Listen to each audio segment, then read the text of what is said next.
सभी भक्तों को प्रेम भरा राधे राधे, जय सिया राम, सादर प्रणाम। कहते हैं आज के युग में नाम की बड़ी महिमा है। जिधर देखो उधर सब प्रभु का नाम जप कर रहे हैं और नाम जप करने के लिए बोल रहे हैं। ऐसा आखिर क्यों? पूज्यपाद बाबा गोस्वामी जी ने भी श्री रामचरितमानस में कहा है कि कलयुग केवल नाम आधारा, सुमिरे सुमिरे नर उतर ही पारा। कलयुग जोग न यज्ञ न ज्ञाना, एक आधार राम गुण गाना। कलयुग केवल हरि गुण गाहा, गावत नर पावहि भव थाहा। तो अर्थात कलयुग में, इस कलिकाल में नाम की इतनी बड़ी विशेष महिमा क्यों बताई गई है, और इसमें भी गुरुदेव द्वारा दिया गया नाम खास करके। ऐसा नहीं है कि हम जो नाम जप कर रहे हैं, हमें जो नाम प्रिय है उसका कोई महत्व नहीं है, उसका भी बहुत भारी महत्व है। लेकिन गुरुदेव द्वारा दिए गए नाम का एक अलग ही महत्व है।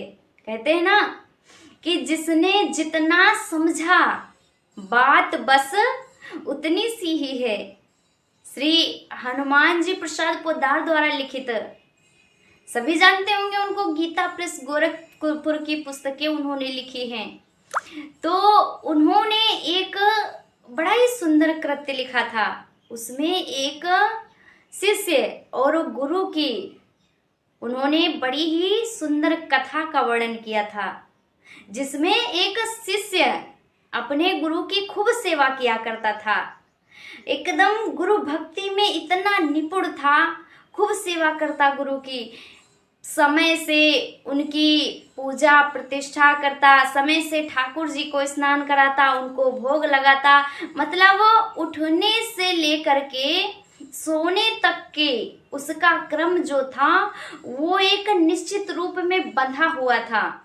समय से सारे कार्य वो किया करता था। अब इतनी उसकी गुरु निष्ठा देख करके, इतनी भक्ति देख करके गुरुदेव ने भी सोचा कि चलो अब ऐसा समय आ गया है कि इसे गुरु मंत्र दे देना चाहिए।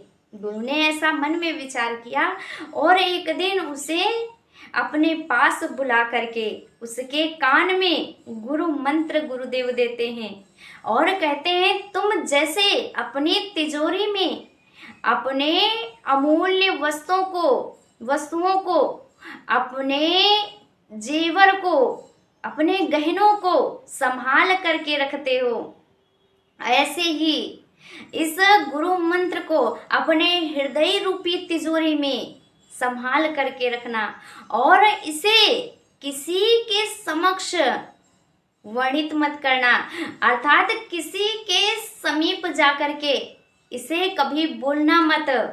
कभी किसी, जैसे मैंने तुम्हें जो कान में दिया है, ये एक अनमोल रत्न है, इसे किसी के सामने उजागर मत करना, बोलना मत।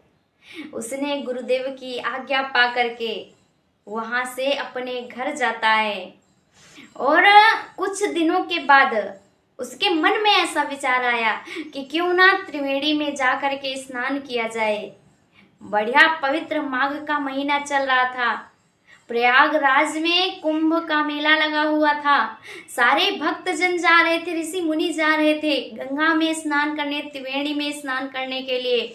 उसने भी अपने मन में ऐसा सोचा कि मैं भी त्रिवेणी में स्नान करने के लिए जाऊंगा।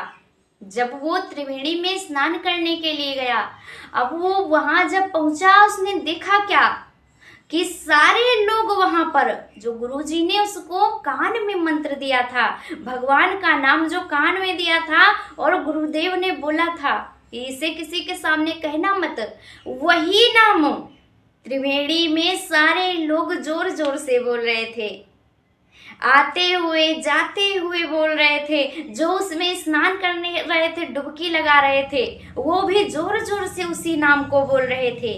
अब इसने अपने मन में सोचा कि अरे, मुझे तो गुरुदेव ने कहा था कि किसी के समक्ष इसको कहना मत, लेकिन यहाँ तो सबको ये नाम पता है और सभी लोग इतने जोर जोर से चिल्ला करके कह रहे हैं, ऐसा क्यों है आखिर?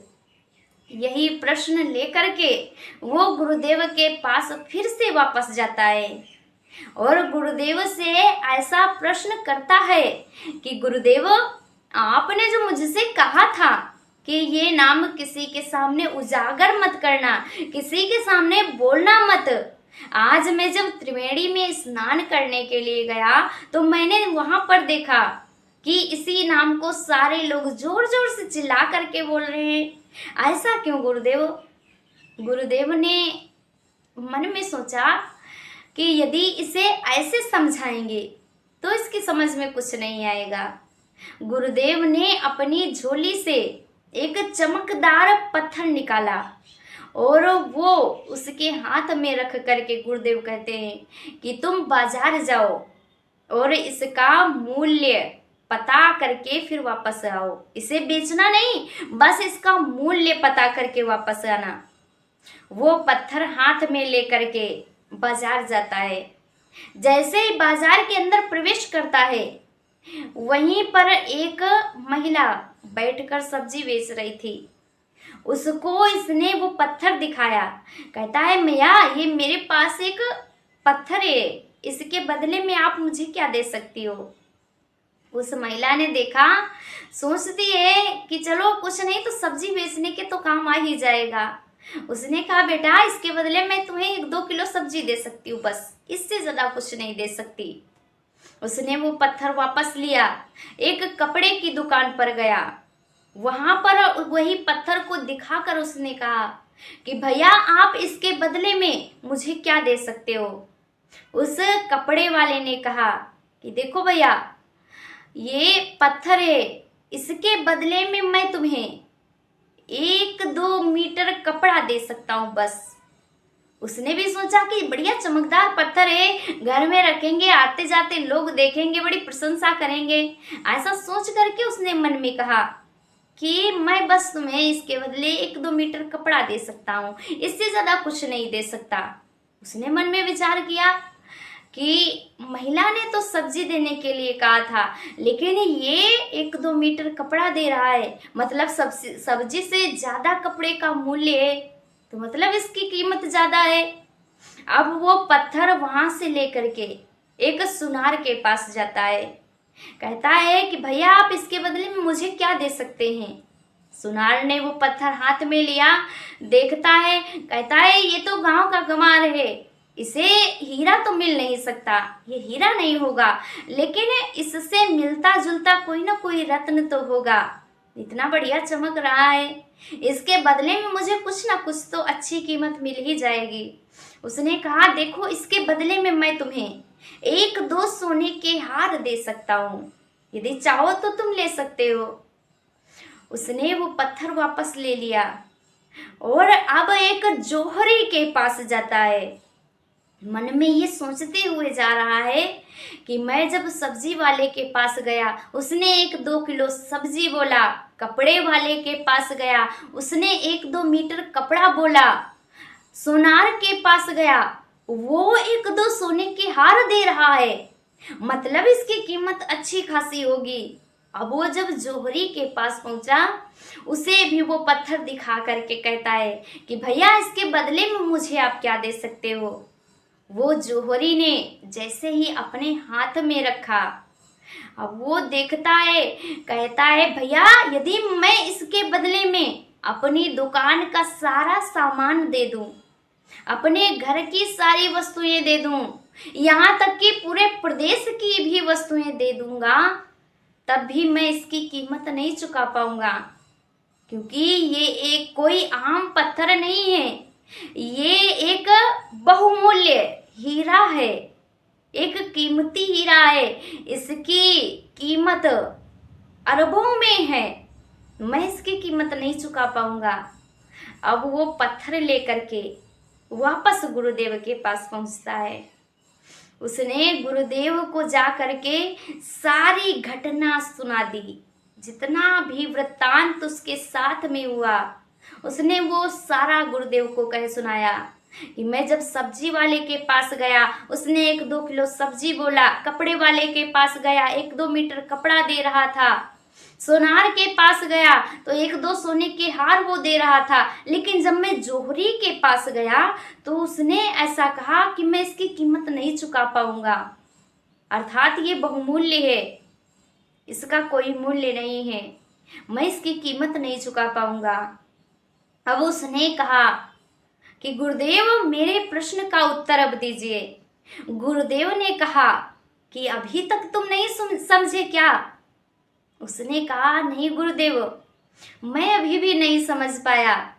गुरुदेव कहते हैं कि जो जितना समझ जाए बात बस उतनी ही है, अर्थात जो प्रभु के नाम का महत्व जितना समझ जाए बात बस उतनी है, क्योंकि प्रभु के नाम का महत्व कौन समझ सकता है? जैसे एक जोहरी ही हीरे की कीमत समझ सकता है, ऐसे ही भगवान का भक्त ही भगवान के नाम की महिमा को समझ सकता है, बाकी कोई नहीं समझ सकता। इसीलिए आज के युग में पूज्यपाद बाबा गोस्वामी जी कहते हैं कि इस कलिकाल में मात्र नाम ही एक साधन है जिससे इस भव सागर रूपी समुद्र से पार जाया जा सकता है। इस भव सागर से पार जाने के लिए जो राम नाम रूपी दीपक है ना, वो एक नौका के समान है। जैसे हम नौका में बैठ करके आसानी से समुद्र पार कर सकते हैं, कोई भी नदी पार कर सकते हैं, ऐसे ही प्रभु के नाम का सहारा लेकर के हम इस भव सागर से पार हो सकते हैं। जय सिया राम। राधे राधे।